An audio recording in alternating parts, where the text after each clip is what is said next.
How about a 70 Challenger convertible? How cool is that possibly get?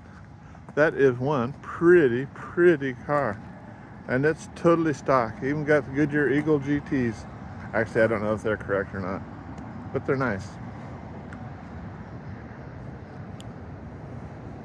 And this car is gorgeous and fancy.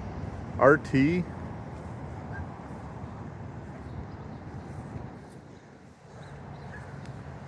And it has a rubber front bumper. I've never seen a Challenger or knew that Challengers could have that, but this one does. And he says it could have had a rubber rear bumper too, that they were both separate options of each other. And it's a 4-speed. Dodge floor mats. Got the RT stripe down the side, and I think that's a separate option.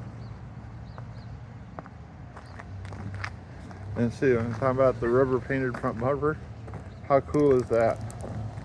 The owner's not here, so I can't get him to open the hood, but